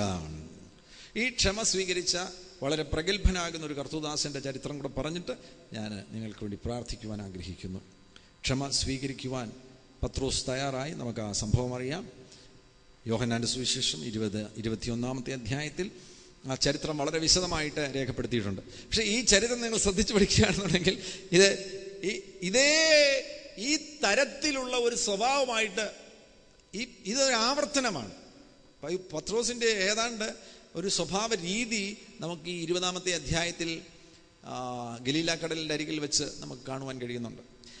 ഇവരെ യഥാർത്ഥത്തിൽ കർത്താവ് എന്തുകൊണ്ടാണ് യെരുശലേമിലേക്ക് പറഞ്ഞു വിട്ടത്? നാളെ 3-ാം ദിവസം നിയോഗങ്ങളുടെ ഭാഗത്ത് ഞാനത് പരാമർശിക്കുന്നതായിരിക്കും. ഇപ്പോൾ ഞാനത് ആവർത്തിക്കുന്നില്ല. ഇവരങ്ങനെയാണ് യെരുശലേമിൽ നിന്ന് ഗലീലയിലേക്ക് വന്നത്. ഒരു പ്രത്യേക കാര്യത്തിന് വേണ്ടിയാണ് ഇവർ ഗലീലയിലേക്ക് വന്നത്. ഗലീലയിൽ വന്നിട്ട് കർത്താവ് ഉയർത്തെഴുന്നേറ്റ് കഴിഞ്ഞതിന് ശേഷമായിട്ട് ഇവരുടെ പരാജയങ്ങളുടെ 10 കിലോ പരാജയം, 50 കിലോ ദുഃഖം, 100 കിലോ തിരസ്കരണം, ഇതെല്ലാം ദുഃഖിക്കൊണ്ടിരിക്കുവാൻ വേണ്ടിയല്ല കർത്താവ് അവരെ ഗലീലയിലേക്ക് പറഞ്ഞു വിട്ടത്. ഇവരെ ചില പ്രത്യേക ദൗത്യങ്ങൾ ഏൽപ്പിക്കുവാൻ വേണ്ടിയാണ്. എന്നാൽ ഇവിടെ വന്നു കഴിഞ്ഞപ്പോൾ പത്രോസിലെ പഴയ മനുഷ്യൻ സജീവമായപ്പോൾ പഴയ ഓർമ്മകൾ വന്നു. ഈ ഓർമ്മകളുടെ മണ്ഡലത്തിൽ നിങ്ങൾക്ക് സൗഖ്യം ആവശ്യമാണ്. ഓർമ്മകളാണ് പലരെയും പീഡിപ്പിക്കുന്നത്. പഴയ ഓർമ്മകൾ, ആ ഓർമ്മകൾ മറക്കുവാൻ കഴിയുന്നില്ല. മറക്കണം, ഉറപ്പായിട്ടും മറക്കണം. എന്തുകൊണ്ട് മറക്കാൻ കഴിയത്തില്ല? നിരപരാധിയാകുന്ന നിന്നെ പലരും പീഡിപ്പിച്ചു, നിന്നെക്കുറിച്ച് തെറ്റായ കാര്യങ്ങൾ പ്രചരിപ്പിച്ചു. നിനക്കതിന്ന് മറക്കാൻ കഴിയുന്നില്ല. മറക്കണം, മറന്നേ പറ്റൂ. പത്രോസ് ഇവിടെ ഓർക്കുന്ന കാര്യമെന്ന് പറയുന്നത്, അവൻ്റെ ഓർമ്മയിൽ അവനെ പീഡിപ്പിക്കുന്ന കാര്യം എന്ന് പറയുന്നത് എന്താണെന്നറിയാമോ? നിന്നോടുകൂടെ മരിക്കുവാനും ഞാൻ തയ്യാറാണ് എന്ന് പ്രഖ്യാപിച്ച ഈ അപ്പോസ്തോലൻ വളരെ മാന്യമായിട്ട് 3 പ്രാവശ്യം യേശുവിനെ തള്ളി പറഞ്ഞു. ഇവിടെ അതിപ്രഗത്ഭന്മാരാകുന്ന മിടുക്കന്മാരോ അതിവിശുദ്ധന്മാരോ സ്വന്തം ശക്തി കൊണ്ട് വിശുദ്ധി തെളിയിക്കുവാനോ അങ്ങനെ പ്രാഗൽഭ്യമുള്ള ആരും ഇതിൻ്റെ നടുവിലില്ല. ഇനി അങ്ങനെ ആരെങ്കിലും ഉണ്ടെങ്കിൽ തന്നെ നിന്നോട് പറയുന്നത്, ഞെളിയാതെ നീ നിന്നെ തന്നെ താഴ്ത്തുന്നതാണ് നല്ലത്. അല്ലെങ്കിൽ ഒരു ചെറിയ കാറ്റ് മതി നീ വീണു പോകാൻ. ഇവിടെ ആരെങ്കിലും കർത്താവിൽ ഉറച്ചു നിൽക്കുന്നുണ്ടെങ്കിൽ അത് ദൈവത്തിൻ്റെ കൃപ വ്യാപരിക്കുന്നത് കൊണ്ടാണ്. നിന്നെ ഉറപ്പിച്ച് നിർത്തുന്ന കർത്താവാണ്. പ്രത്യേകമാകുന്ന നിന്റെ ഏതെങ്കിലും ഗുണമേന്മ കൊണ്ടല്ല നീ ഉറച്ചു നിൽക്കുന്നത്. കർത്താവ് നിന്നെ ഉറപ്പിച്ച് നിർത്തുകയാണ്. പത്രോസ് 3 പ്രാവശ്യം യേശുവിനെ തള്ളിപ്പറഞ്ഞു. ആ തള്ളിപ്പറഞ്ഞ സംഭവം, ആ സംഭവം ഉണ്ടാക്കിയ വളരെ ഗുരുതരമാകുന്ന വേദന, അത് കണ്ടംനേഷൻ തന്നെയാണ്. Guilt and condemnation. ആ ഗിൽറ്റ് ആൻഡ് കണ്ടംനേഷൻ്റെ അത് ഉള്ളിൽ കിടന്നിങ്ങനെ തള്ളിക്കൊണ്ടിരിക്കുകയാണ്. അതിലായിരിക്കും അദ്ദേഹം ഈ 10-40 ദിവസം യേശുവിൻ്റെ ക്രൂശീകരണവും ഉയർത്തെഴുന്നേൽപ്പിന് ശേഷവും 10-40 ദിവസം അങ്ങനെയായിരിക്കും അദ്ദേഹം ജീവിച്ചത്. അങ്ങനെ ജീവിച്ച് വീണ്ടും ഗലീലയിൽ മടങ്ങി വന്നു. 21 അധ്യായത്തിൽ മടങ്ങി വന്നതിന് ശേഷവും ഈ ഓർമ്മകളിൽ നിന്നാണ് അദ്ദേഹത്തിനുണ്ടാകുന്ന ഒരു ചിന്തയാണ്, ഞാൻ അയോഗ്യനാകുന്നു. ഈ അയോഗ്യതകളുടെ ചിന്തകൾ ഇതിൻ്റെ നടുവിൽ ആരുടെയെങ്കിലും ഉള്ളിലുണ്ടെങ്കിൽ ഇന്ന് അതിനോട് നിങ്ങൾ ഗുഡ് ബൈ പറയണം. നീ അയോഗ്യനാണ് എന്ന് നിനക്ക് തോന്നുന്നുണ്ടെങ്കിൽ നിന്നെ കർത്താവിന് വലിയ ഇഷ്ടമാണ്. നിന്നെ ഉപയോഗിക്കുവാൻ കർത്താവ് ആഗ്രഹിക്കുന്നു. അയോഗ്യന്മാരെ യോഗ്യന്മാരാക്കി ഉപയോഗിക്കുന്നവനാണ് കർത്താവ്. 21 അധ്യായത്തിൽ ഞാൻ മീൻ പിടിക്കാൻ പോകുന്നു എന്ന് പത്രോസ് പറയുന്നു. അദ്ദേഹം ഒരു ബോൺ ലീഡറായിരുന്നു. ജന്മനാ താനൊരു നേതാവായിരുന്നു. അതിന് തെളിവെന്താണ്? അദ്ദേഹം പറഞ്ഞു, ഞാൻ മീൻ പിടിക്കാൻ പോകുന്നു എന്ന് പറഞ്ഞു കഴിഞ്ഞപ്പോൾ ബാക്കി എല്ലാവരും പറഞ്ഞു, ഞങ്ങളും വരികയാണ്. അതാണ് നേതാവിൻ്റെ ഒരു അടയാളം എന്ന് പറയുന്നത്. നേതാവ് പറയുന്ന, ലീഡർ പറയുന്ന ഒരു കാര്യം കേൾക്കാൻ 10 പേര് കൂടെ കാണും. ബോൺ ലീഡറായിട്ടുള്ള ഈ മനുഷ്യൻ മീൻ പിടിക്കാൻ പോകുന്നു എന്ന് പറഞ്ഞപ്പോൾ മറ്റുള്ളവരും കൂടെ പോകാൻ തയ്യാറായി. ഈ മീൻപിടുത്തത്തിലേക്ക് മടങ്ങിപ്പോകുന്നത്, ഞാൻ അയോഗ്യനാകുന്നു, എൻ്റെ ജീവിതത്തിലെ കുറവുകളുടെ പട്ടിക, ഇതേ നിലവാരം. അപ്പോൾ ഇതൊരു മൈൻഡ് സെറ്റായിട്ട് മാറിയിരിക്കുകയാണ് അദ്ദേഹത്തിൻ്റെ പ്രാണന്റെ ഒരു ഘടനയായിട്ട് മാറിയിരിക്കുകയാണ്. ചിലപ്പോൾ ഏതെങ്കിലും ഫോർമേറ്റീവ് ഇയേഴ്സിൽ, നിങ്ങൾക്കറിയാവുന്നതുപോലെ ഫോർമേറ്റീവ് ഇയേഴ്സ്, നിന്റെ പ്രാണന് ഘടനയുണ്ടായ വർഷങ്ങൾ എന്ന് പറയുന്നത് അമ്മയുടെ ഉദരം മുതൽ 7 വയസ്സ് വരെയാണ്. അമ്മയുടെ ഉദരം മുതൽ 7 വയസ്സ് വരെയുള്ള സംഭവങ്ങൾ, ആ സംഭവങ്ങൾ മുഖാന്തരമായി നിന്റെ പ്രാണനൊരു ഘടനയുണ്ടായിട്ടുണ്ട്. ആ രീതിയിലേ നിനക്ക് പ്രവർത്തിക്കാൻ കഴിയത്തുള്ളൂ. അതിന് മാറ്റം ഉണ്ടാകണമെങ്കിൽ പരിശുദ്ധാത്മാവ് നിന്റെ പ്രാണനിൽ പ്രവർത്തിക്കേണ്ടത് ആവശ്യമാണ്. പലരും ഇന്ന് തിരസ്കരിക്കപ്പെട്ടിരിക്കുന്നു. ചിലർക്ക് മരിക്കണമെന്ന് ആഗ്രഹം ഉണ്ടാകുന്നു. രക്ഷിക്കപ്പെട്ടു പരിശുദ്ധാത്മാഭിഷേകം പ്രാപിച്ച് പ്രവചിക്കുകയും ചെയ്യുന്നവർ ചിലപ്പോൾ മരിക്കണമെന്ന് ആഗ്രഹിക്കുകയാണ്. എവിടുന്നാ ഈ സാധനമൊക്കെ കയറിയത്? നിന്റെ ഫോർമേറ്റീവ് ഇയേഴ്സ്, അമ്മയുടെ ഉദരം മുതൽ 7 വയസ്സ് വരെയുള്ള ആ സമയത്ത് നിന്റെ മനസ്സ് ആ നിലവാരത്തിൽ രൂപപ്പെടുവാനിടയായി. അങ്ങനെ രൂപപ്പെട്ട ഒരാളായിരുന്നു പഴയ നിയമത്തിൽ ശൗൽ എന്ന് പറയുന്ന വ്യക്തി. എൻ്റെ തെളിവെന്താണ്? പൗലോസ് ശമൂൽ തന്നെ പറയുന്നുണ്ട്, നിന്റെ സ്വന്തം കണ്ണിൽ നീ കുറഞ്ഞവനായി, നിന്നെ തന്നെ ചെറിയവനായി നീ എണ്ണിയിട്ടും. അപ്പോൾ ശൗൽ തന്നെ നോക്കിയത് ചെറിയവനായിട്ടാണ്. അതാണ് അഭിഷേകം ചെയ്യുവാൻ വേണ്ടി ശമൂവേൽ വന്നു കഴിഞ്ഞപ്പോൾ ഇദ്ദേഹം സാമാനങ്ങളുടെ ഇടയിൽ ഒളിഞ്ഞിരിക്കുവാനിടയായി. അഭിഷേകം ചെയ്യുവാൻ ശമൂവേൽ വന്നു കഴിഞ്ഞപ്പോൾ തനിക്കറിയാം എനിക്കിതിനൊന്നും യോഗ്യതയില്ലെന്ന്, സാമാനങ്ങളുടെ ഇടയിൽ ഒളിഞ്ഞിരിക്കുകയാണ്. നിനക്കങ്ങനെ ഒളിഞ്ഞിരിക്കാൻ കഴിയത്തില്ല. നിന്റെ മേലൊരു വിളിയുണ്ടെങ്കിൽ നീ എവിടെ ഒളിഞ്ഞാലും നിന്നെ അവിടെ നിന്ന് പിടിച്ചിറക്കിക്കൊണ്ടുവന്ന് നിന്റെ തലയിൽ എണ്ണ ഒഴിക്കുന്നവനാണ് കർത്താവ്. ഇവിടെ നിങ്ങൾ ഇരിക്കുന്നത് ഒരു ആക്സിഡന്റ് അല്ല, എങ്ങനോ അബദ്ധത്തിൽ വന്നിരിക്കുകയല്ല. അബദ്ധത്തിലൊന്നും ഇതിനകത്ത് വന്ന് ഇരിക്കത്തില്ല. നിന്റെ മേൽ വളരെ ശക്തമാകുന്നൊരു വിളിയുള്ളത് കൊണ്ടാണ്, ഒരു അന്ത്യകാല ഉണർവിന് വേണ്ടി കർത്താവ് നിന്നെ കണ്ടതുകൊണ്ടാണ് നീ ഇവിടെ വന്നിരിക്കുന്നത്. ആമേൻ. ഓ, അതിൻ്റെ ഒരു പകർച്ച നിന്റെ മേൽ കർത്താവ് അയക്കാൻ പോകുകയാണ്. പ്രഭാ തബാ സൈറ്റ്വാരാബനാദിയ പ്രബൽ ഖമാനാ ഥറാബിയ തനാതുവ ഫൈ തൈ ഹമാ സൈറ്റോമെ വാസ് വോ ഖമാനാ സ്പെൽ അർബ യാ വാസ് മാ ഓടട്ടെ ഓടട്ടെ ഓടട്ടെ താർ വാ തൈന യാ ഹാ ലാ മത്വ വാസ് വോ ഖു റുമോതു ലമനദി അർഥന തൈ തൈ തൈ തൈ ലക്വ നതൈ നഖ്മാര യാ തുമാന സ്പെറ്റോറോമി ആന്തനാദിനി നീ അബദ്ധത്തിലൂടെ വന്നിരിക്കുന്നതല്ല. നിന്നെക്കുറിച്ച് കർത്താവിനൊരു പ്രത്യേകമാകുന്ന ഉദ്ദേശമുണ്ട്. ആ ഉദ്ദേശം നിവർത്തിക്കാൻ മടി കാണിച്ച് നിന്റെ കുഴപ്പം, നിന്റെ നീളക്കുറവ്, നിന്റെ നീളക്കൂടുതൽ, ഇതൊക്കെ വെച്ച് നീ സാമാനങ്ങളുടെ ഇടയിൽ ഒളിച്ചിരുന്നു കഴിഞ്ഞാൽ നീ എത്ര നാളാണ് ഒളിച്ചിരിക്കാൻ പോകുന്നത്? നിന്നെ പിടിച്ചിറക്കി കൊണ്ടുവരും. ഇവിടെ വാടാ, നിന്നെ പിടിച്ചിറക്കി കൊണ്ടുവന്ന് നിന്റെ തല മുഴുവൻ ഈ എണ്ണ ഒഴിച്ച് നിന്നെ ശുശ്രൂഷയിലേക്ക് കർത്താവ് എത്തിക്കുന്നു. ആ തിരുവനന്തപുരത്ത് നിന്ന് വന്ന ബ്രദറിനെ ദൈവാത്മാവ് തൊടുക.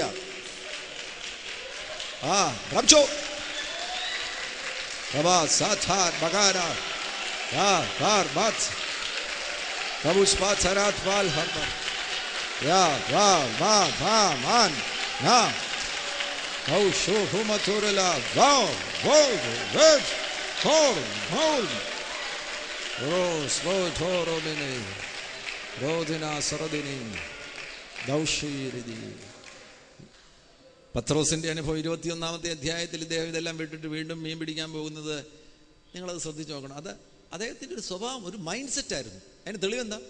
നേരെ തിരിഞ്ഞ് തൻ്റെ ശുശ്രൂഷയുടെ ഉദ്ഘാടന സമയം നിങ്ങൾ ശ്രദ്ധിക്കണം. ലൂക്കോസിന്റെ സുവിശേഷം 5-ാമത്തെ അധ്യായത്തിൽ ഗലീല കടലിൽ വെച്ച് യേശു പത്രോസിനെ കണ്ടുമുട്ടിയപ്പോൾ ഇദ്ദേഹമായിരിക്കുന്ന അവസ്ഥ ശൂന്യതയിലായിരുന്നു, ഒന്നുമില്ലാത്ത അവസ്ഥയിലായിരുന്നു. തൻ്റെ പടകും തൻ്റെ വലയുമെല്ലാം ശൂന്യമായിരിക്കുന്ന ഒരു അവസ്ഥയിൽ തൻ്റെ ജീവിതത്തിലൊരു അത്ഭുതം സംഭവിച്ചു. നമ്മൾ ആരെങ്കിലും ആയിരുന്നെങ്കിൽ, അത്രയും വലിയൊരു അത്ഭുതം നടന്നു കഴിഞ്ഞാൽ പിന്നെ കർത്താവിനെ വിട്ടിട്ട് പോകും? നമ്മൾ ആരെങ്കിലും ചെന്ന് അബദ്ധത്തിൽ പറയുമോ, എന്നെ വിട്ടു പോകണമെന്ന് പറയുമോ?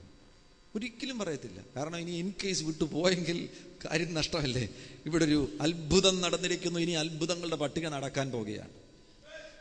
എന്തുകൊണ്ടാണ് പത്രോസ് അങ്ങനെ പറഞ്ഞത്? എന്നെ വിട്ടുപോകണമേ എന്ന്. ഞാൻ പാപിയായൊരു മനുഷ്യൻ, അയോഗ്യത, എന്നെ കൊള്ളത്തില്ല. അത്ഭുതമൊക്കെ നടന്നു, ശരി തന്നെ, എൻ്റെ പടകം നിറഞ്ഞു, വലയും നിറഞ്ഞു, പക്ഷെ എന്നെ കൊള്ളത്തില്ല. എൻ്റെ ജീവിതം ഇങ്ങനെയായിപ്പോയി, മീനാ മുഴുവൻ മണക്കുന്നത്, എൻ്റെ ജീവിതം ഇങ്ങനെയായിപ്പോയി, കുടുംബം ഇങ്ങനെയായിപ്പോയി. പഴയ പാപങ്ങളുടെ എല്ലാം കൂടെ ചിന്തകളും പിന്നെ അയോഗ്യതയുടെ ചിന്തയും എല്ലാം കൂടെ കയറിയിട്ടാണ് പറയുന്നത്, എന്നെ വിട്ടുപോകണമേ. നിന്നെ വിട്ടുപോകാനല്ല കർത്താവ് വന്നത്. അവിടെ ആശ്വാസത്തിൻ്റെ സന്ദേശം എന്ന് പറയുന്നത് ആശ്വാസത്തിൻ്റെ അല്ല, ഇവൻ അമ്മയുടെ ഉദരത്തിൽ ഉരുവാകുന്നതിന് എത്രയോ കോടാനുകോടി വർഷങ്ങൾക്ക് മുന്നമേ തന്നെ, ഇതിനൊക്കെ അടിസ്ഥാനമിടുന്നതിന് മുമ്പ് തന്നെ കർത്താവ് ഇവനെ നോട്ടമിട്ടതാ. നിന്നെ നോട്ടമിട്ടതാണ്. നീ അമ്മയുടെ ഉദരത്തിൽ ഉരുവായതിന് ശേഷമോ ജനിച്ചതിന് ശേഷമോ ഗലീലാക്കടയിൽ ശൂന്യത ആയതിനു ശേഷമോ ഒന്നുമല്ല നിന്നെ കർത്താവ് കണ്ടത്. നീ ഇവിടെ നിന്നിരിക്കുന്നുണ്ടെങ്കിൽ ഈ അഖിലാണ്ടത്തിന് അടിസ്ഥാനമിടുന്നതിന് മുന്നമേ നിന്നെ കർത്താവ് കണ്ടിരിക്കുന്നതിനാൽ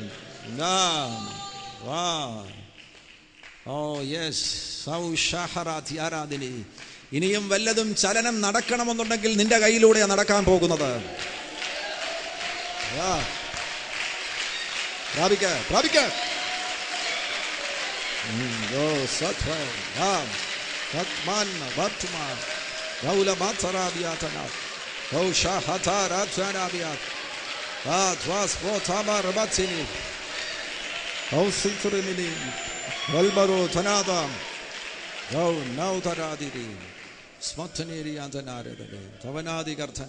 നിന്റെ തിരസ്കരണങ്ങളിൽ നിന്ന് പുറത്തു വരിക.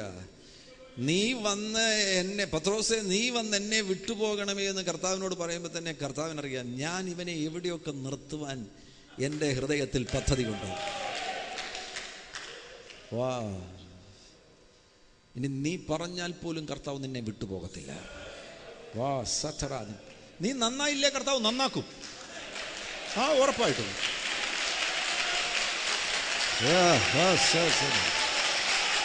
ഇവിടെ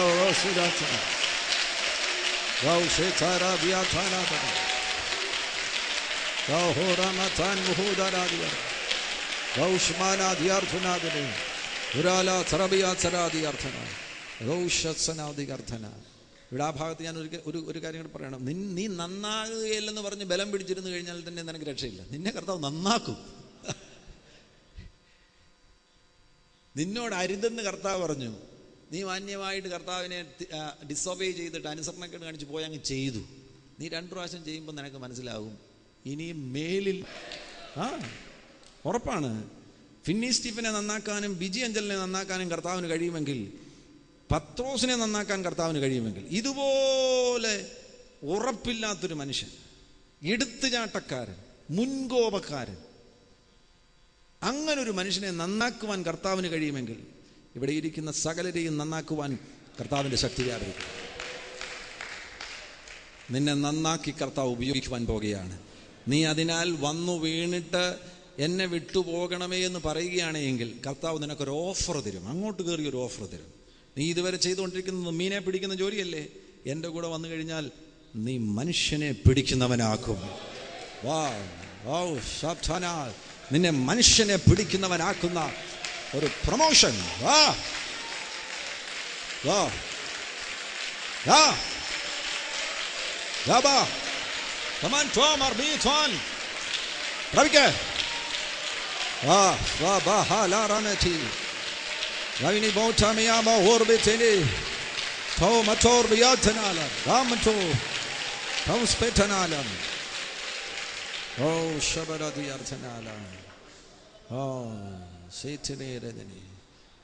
കർത്താവിൻ്റെ ഒരു ആവശ്യമാണ്. നീ കർത്താവിൻ്റെ ഒരു ആവശ്യമാണ്. ഈ ചില മൾട്ടിനാഷണൽ കമ്പനീസ്, അവിടുത്തെ സീനിയർ CEO അവിടെ വിട്ട്, അല്ലെങ്കിൽ ഒരു ടോപ്പ് മാനേജർ ആ കമ്പനി വിട്ട് പോകുക എന്ന് പറയുന്നുണ്ടെങ്കിൽ അവർ ഉടനടി ചെയ്യുന്നത് എന്താണ്? ഓഫറുകൾ വയ്ക്കും. നിങ്ങൾക്കിപ്പോൾ ലഭ്യമായിരിക്കുന്നത് 10,000 റുപ്പീസ് അല്ലേ, 50,000 അല്ലേ, ഞങ്ങൾ 75,000 ആയിട്ട് വർദ്ധിപ്പിച്ച് തരാം, ഈ സിറ്റിയിൽ തന്നെ നിങ്ങൾക്ക് ഫ്രീ വീട് തരാം എന്നതുപോലെയാണ്. നീ കർത്താവിനൊരാവശ്യമാകുന്നതിനാൽ കർത്താവ് പറയുന്നത്, ഇനി നീ മീനെ പിടിക്കണ്ട, മനുഷ്യരെ പിടിക്കുന്ന ഒരു പ്രൊമോഷൻ ഞാൻ നിനക്ക് തരാം, നിനക്ക് ഞാനൊരു ഓഫർ തരാം. പ്രാപിക്കുമോനെ?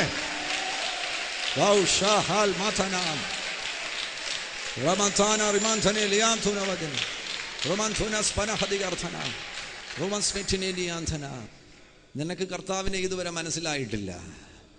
നിനക്ക് കർത്താവിനെ വിട്ടു പോകാൻ കഴിയത്തില്ല. നിന്റെ ഭൂതകാലത്തിലേക്ക് ഒട്ടും നിനക്ക് പോകാൻ കഴിയത്തില്ല.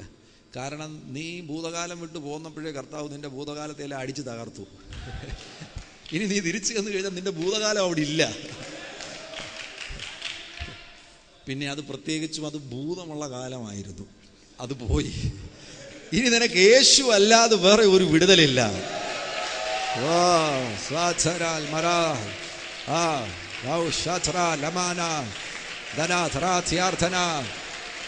അതിനാൽ ഇതാണ് നിനക്ക് ആവശ്യമായിരിക്കുന്നത്, അത് പ്രാപിക്കേ.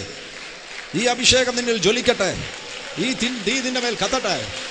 ഇതാണ് നിന്റെ ലക്ഷ്യത്തിലേക്ക്, പരമവിളിയുടെ ലാക്കിലേക്ക് നിന്നെ കൊണ്ടെത്തിക്കുന്നത്. കത്തട്ടെ.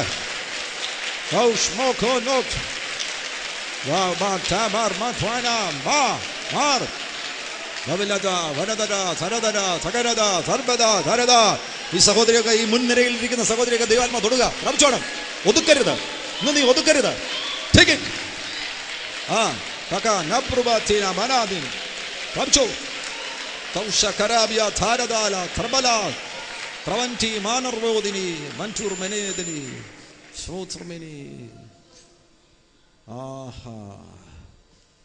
നിനക്കൊരു ഓഫർ തന്ന് തന്നെ കർത്താവ് നിന്നെ കൂടെ നിർത്താൻ പോവുകയാണ്. ഈ കാര്യത്തിൽ, നിന്റെ കാര്യത്തിൽ കർത്താവ് നിന്നെ തള്ളിപ്പറയുന്ന, പുറത്ത് കളയുന്ന പ്രശ്നം ഉദിക്കുന്നില്ല. നിന്നെ കൂടെ നിർത്താൻ പോകുകയാണ്. നീ ഇപ്പോൾ മീനെയല്ല പിടിക്കുന്നത്, നീ മനുഷ്യരെ പിടിക്കുന്നവരാകുവാൻ പോകുന്നു. ഈ ഒരു മൈൻഡ് സെറ്റാണ്, ഈ നിലവാരത്തിൽ തൻ്റെ പ്രാണൻ ചലിച്ചത് കൊണ്ടാണ് 21-ാമത്തെ അധ്യായത്തിൽ യേശുവിൻ്റെ അസാന്നിധ്യത്തിൽ തനിക്ക് തോന്നി വീണ്ടും മീൻ പിടിക്കാൻ പോകണമെന്ന്. പഴയതിലേക്ക് താൻ മടങ്ങിപ്പോവുകയാണ്. ഞാൻ പറഞ്ഞതുപോലെ ഇവന് ഭൂതകാലമില്ല. ഇവൻ പഴയതിലേക്ക് മടങ്ങിപ്പോയാൽ ഇവന് രക്ഷയില്ല. ഇനി ഇവൻ്റെ ജീവിതത്തിൽ എന്തെങ്കിലും നന്മ ഉണ്ടാകണമെങ്കിൽ യേശുവിനെ കൂടാതെ ഇല്ല, ഒരു രക്ഷയുമില്ല. പ്രിയമുള്ളവരെ, നിങ്ങളാരും ഇവിടുത്തെ പരിപാടി അവസാനിപ്പിച്ച് ഗൾഫിൽ പോയി ജോലി ചെയ്യാമെന്ന് വിചാരിച്ചു കഴിഞ്ഞാൽ നടക്കത്തില്ല. നിന്നേക്കാൾ പമ്പര വിഡ്ഢി ചിലപ്പോൾ പോയി ജോലി കിട്ടിയെന്നിരിക്കും, പക്ഷെ നിനക്ക് കിട്ടത്തില്ല, നിനക്ക് കിട്ടത്തില്ല.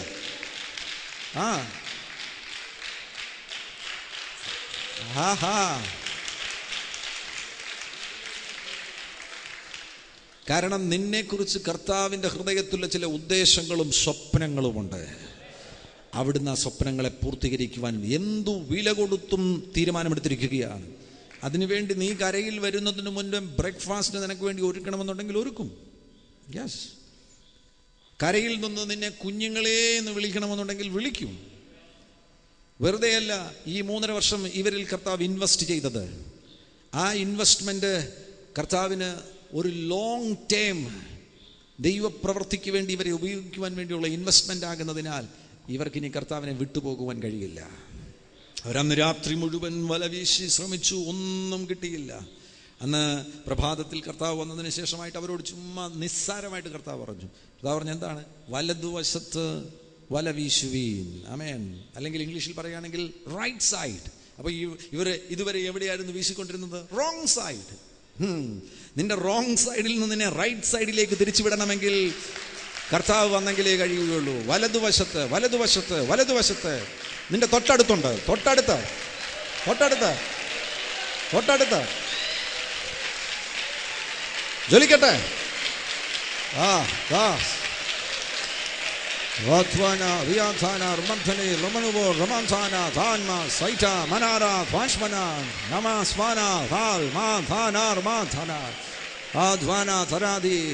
നിന്റെ മേൽ പകരുന്നത് സ്വീകരിച്ചു കൊള്ളണം. ഇന്ന് രാത്രിയിൽ തന്നെ, ഈ ആരംഭ ദിവസത്തിൽ തന്നെ കർത്താവ് ചിലതൊക്കെ നിന്റെ മേൽ പകരുന്നുണ്ട്. നിന്റെ വല പഴയ വലയല്ല, അഭിഷേകമുള്ള വലയാണ്. നീ ഇനി അവിടെ ഇവിടെ ഓടി നടക്കേണ്ട കാര്യമില്ല. നിന്റെ വലതുവശത്ത് ചില മീൻപിടുത്തങ്ങൾ വെളിപ്പെടുവാൻ പോകുകയാണ്. വാ, സ്വീകരിക്ക.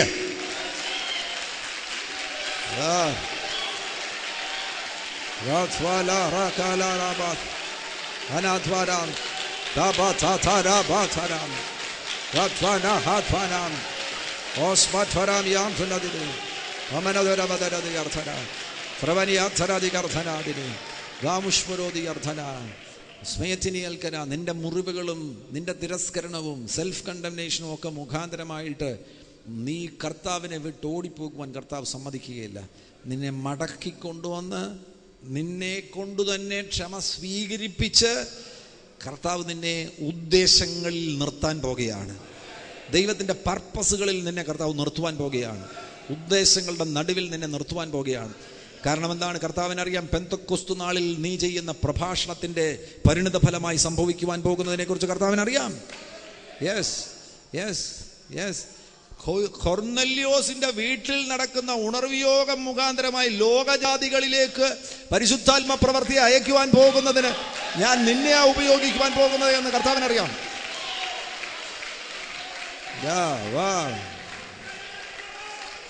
പ്രാപിക്കേ പ്രാപിക്കേ.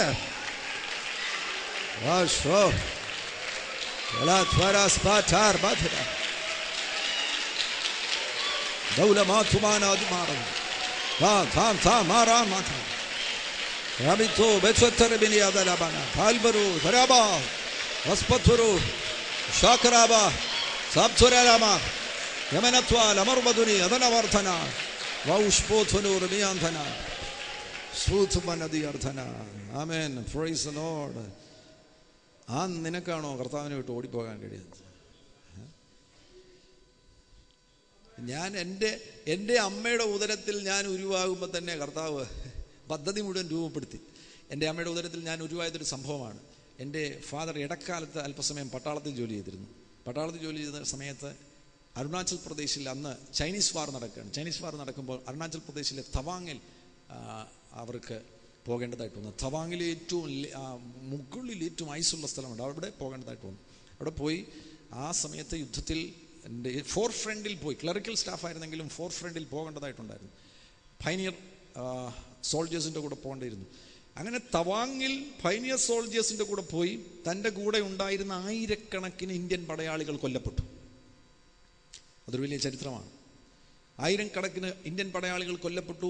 ആ ഒരു ദിവസം രക്ഷപ്പെട്ടത് ഡെഡ് ബോഡികളുടെ ഇടയിൽ മരിച്ചതുപോലെ കിടന്നു. ചൈനീസ് പട്ടാളം വന്ന് ഓരോ ഡെഡ് ബോഡിയും തോക്കുകൊണ്ട് കുത്തി നോക്കി, എല്ലാം ചത്തതാണ്. എൻ്റെ ഫാദർ ആ ഡെഡ് ബോഡികളുടെ ഇടയിൽ മരിച്ചതുപോലെ കിടക്കുകയാണ്. ഭാഗ്യം അവർ വന്ന് കുത്തിയില്ല. അവരിങ്ങനെ റാൻഡം ചെക്കിംഗ് നടത്തി എല്ലാം മരിച്ചു എന്ന് ഡിസൈഡ് ചെയ്ത് പോയി. അങ്ങനെ ചൈനീസ് പട്ടാളം പോയതിനു ശേഷം നേരം സന്ധ്യയായപ്പോൾ കാട്ടിലിറങ്ങി, തവാങ് കാട്ടിലിറങ്ങി. തവാങ്ങിലെ കാട്ടിൽ, അവിടെ അരുണാചൽ പ്രദേശിലെ വെസ്റ്റേൺ ഡിസ്ട്രിക്ട്സ് ആണ്. വെസ്റ്റേൺ ഡിസ്ട്രിക്ട്സിൽ തവാങ് ഉണ്ട്, ബൊംഡീല ഉണ്ട്, ഈസ്റ്റ് കാമിങ് ഉണ്ട്, വെസ്റ്റ് കാമിങ് ഉണ്ട്. ഈ തവാങ്ങിലെ വനത്തിലിറങ്ങി കഴിഞ്ഞാൽ പിന്നെ വെസ്റ്റ് കാമിങ്ങിലെ വനത്തിലൂടെ പോയി കഴിഞ്ഞാൽ പിന്നെ പോയി രക്ഷപ്പെടുകയില്ല. ഏതാണ്ട് 10-50 ദിവസത്തോളം വനത്തിലായിപ്പോയി, വഴിയറിയാതെ വനത്തിലായിപ്പോയി. പ്രിയമുള്ളവരെ, അന്ന് അവിടെ വെച്ച് ഇവിടെ നാട്ടിലെല്ലാം അറിഞ്ഞു ശമൂവേൽ മരിച്ചുപോയി. അങ്ങനെ പത്രത്തിൽ വാർത്ത വരെ വന്നു, ശമൂവേലിനെ കാണാനില്ല, ശമൂവേൽ മരിച്ചുപോയി. ആ മരിച്ച ശമൂവേൽ ഒരു സുപ്രഭാതത്തിൽ വീണ്ടും കേരളത്തിൽ പ്രത്യക്ഷനായി. അതിനുശേഷമാണ് ഞാൻ ജനിച്ചത്. നിങ്ങൾക്ക് കാര്യം പിടികിട്ടിയോ? അവിടെ മരിക്കേണ്ട ആ സ്ഥലത്താ ദൈവം എന്നെ അയച്ചത്.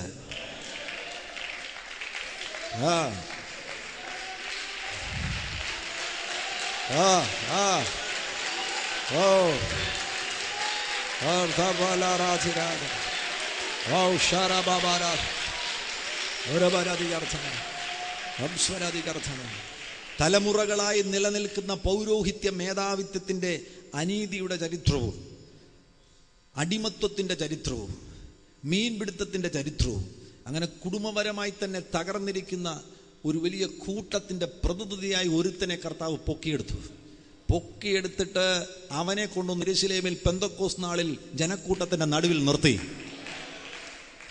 എഴുത്തും വായനയും അറിയാത്ത ഇവനെ കൊണ്ട് തന്നെ പുരോഹിതന്മാരോടും അന്നത്തെ നേതാക്കന്മാരോടും സംസാരിക്കുവാൻ തക്കവണ്ണം കർത്താവ് ജ്ഞാനാത്മാവിനാൽ നിറച്ചു. മോനെ, നിന്നെ ഇതേപോലെ നിർത്തുവാൻ വേണ്ടി ചില ഇടങ്ങൾ കർത്താവ് കണ്ടിട്ടുണ്ട്. പിടിച്ചോ, ഇന്നാ പിടിച്ചോ, സ്വീകരിച്ചോ.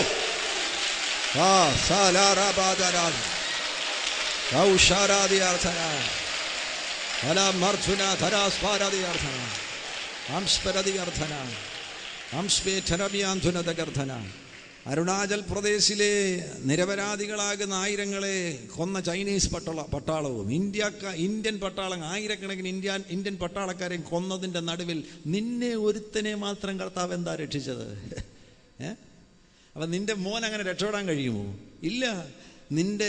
നിന്റെ മകൻ, നീ കൊല്ലപ്പെടേണ്ട ഇടത്ത് തന്നെ നിന്റെ മകനെ ഞാൻ അയക്കാൻ പോകുകയാണ്. നീ ഇവിടെ ആയിരിക്കുന്നതിന് ചരിത്രമുണ്ട്, പല ചരിത്രങ്ങളുണ്ട്, എന്തുമാകട്ടെ. പക്ഷേ നിന്നെ ചില ഇടങ്ങളിൽ നിർത്താൻ പോകുന്നു എന്ന് കർത്താവ് പറയുന്നു. ചില ഇടങ്ങളിൽ നിന്നെ നിർത്താൻ പോകുകയാണ്.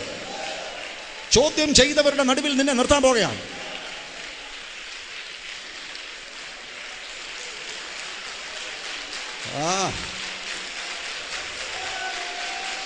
ചില മേധാവിത്വങ്ങളെ കർത്താവിന് തകർക്കാനുണ്ട്.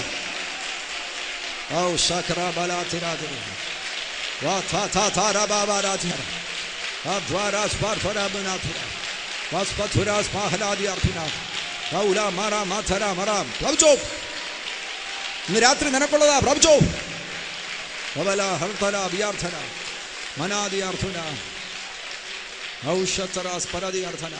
ദൈവാത്മാവിൽ ഞാൻ പറയട്ടെ, ഈ കൊച്ചു കേരളത്തിൽ തന്നെ ചില മേധാവിത്വങ്ങളെ, അത് പുരോഹിത മേധാവിത്വങ്ങൾ, സംഘടനാ മേധാവിത്വങ്ങൾ, അങ്ങനെ തുടങ്ങിയുള്ള ചില മേധാവിത്വങ്ങളെ തകർക്കുവാൻ വേണ്ടി കർത്താവ് നിന്നെ നിർത്താൻ പോകുകയാണ്.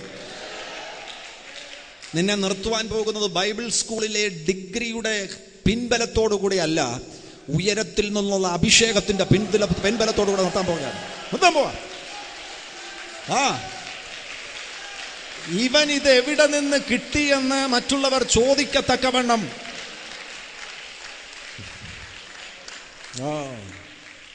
അതാ ഇവിടെ സംഭവിക്കാൻ പോകുന്നത്.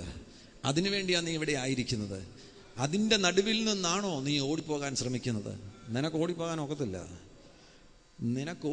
ഒക്കത്തില്ല. നിനക്കെന്താ? മീനല്ലേ വേണ്ടത്? മീനല്ലേ വേണ്ടത്? ഇഷ്ടം പോലെ മീൻ വലതുവശത്ത് വീശിക്കൂ. വലതുവശത്ത് വീശുമ്പോൾ 153 വലിയ മീൻ. അതിൻ്റെ കണക്കേ പറഞ്ഞിട്ടുള്ള, ചെറിയ മീനും കാണും. 153 വലിയ മീൻ. എന്താ നിനക്ക് വേണ്ടത്? നിനക്ക് വേണ്ടതെന്താ? അത് പിടിക്കേ. പക്ഷെ ഇതൊന്നും അല്ല എൻ്റെ ലക്ഷ്യം. മീൻ തന്നൊന്നും നിന്നെ വിടാൻ വേണ്ടിയല്ല മോനെ. ഒരു സാരിയോ വീടോ മീനോ ഒന്നും തന്ന് വിടാൻ വേണ്ടിയല്ല. നിന്റെ അധരത്തിൽ മറ്റാർക്കും കൊടുക്കാത്ത അഭിഷേകത്തിന്റെ വചനം തരുവാൻ ഞാൻ പദ്ധതിയിട്ടിരിക്കുക.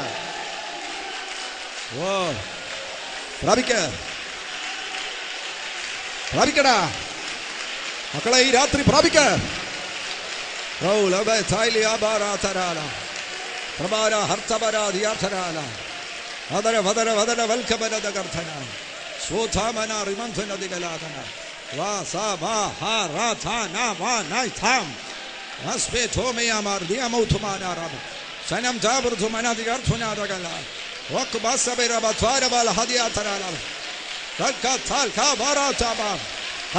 നിനക്കൊരു 153 മീൻ തന്നതിന് ശേഷം നിന്നെ വിടാൻ വേണ്ടിയല്ല, മീനിന്റെ പുറകെ വിടാൻ വേണ്ടിയല്ല.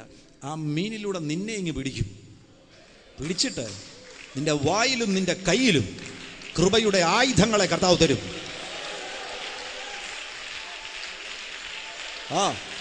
അതാ അഭിഷക്തൻ പറഞ്ഞത്, ഇന്ന് രാത്രിയുടെ കൃപാവരങ്ങൾ ജ്വലിക്കും. നിന്നിൽ ഒളിഞ്ഞു കിടക്കുന്ന കൃപാവരങ്ങളുണ്ട്, അത് ജ്വലിക്കും.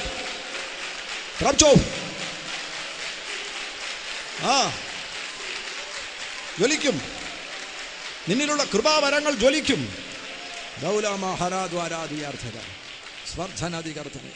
പെന്തിക്കോസ് നാളിൽ കയറിയതിനു ശേഷം എനിക്ക് ഏറ്റവും വിലപിടിപ്പുള്ള കാറുണ്ട്, എനിക്ക് ഇത്ര വലിയ വീടുണ്ടെന്നും പറഞ്ഞിട്ടൊരു കാര്യമില്ല.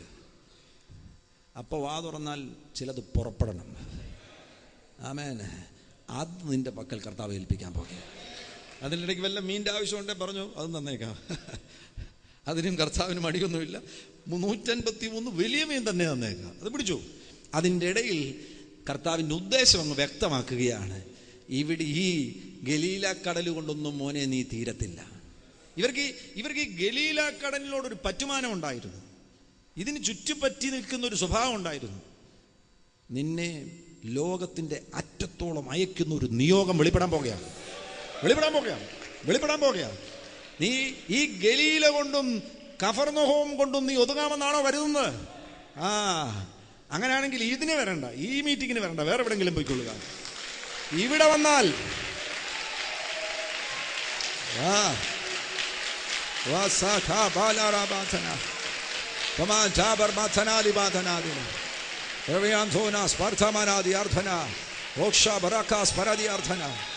എല്ലാം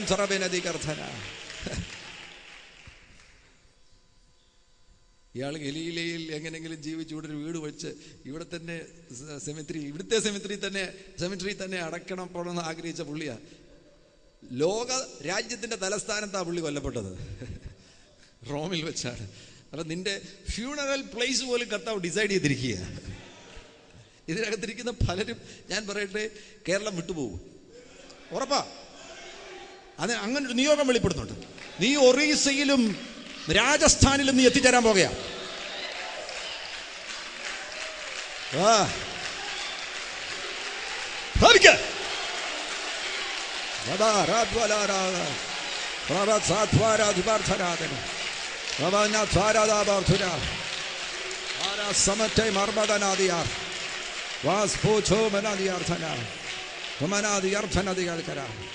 നിന്റെ ദേശത്തിന് നിന്നെ ഒതുക്കുവാൻ കഴിയത്തില്ല. ഗലീലയ്ക്ക് നിന്നെ തളച്ചിടുവാൻ കഴിയത്തില്ല. റാന്നിക്കോ കോന്നിക്കോ നിന്നെ തളച്ചിടാൻ കഴിയത്തില്ല. കോഴഞ്ചേരിയുടെ അതിരുകൾക്ക് ഒതുങ്ങുന്നവനല്ല നീ.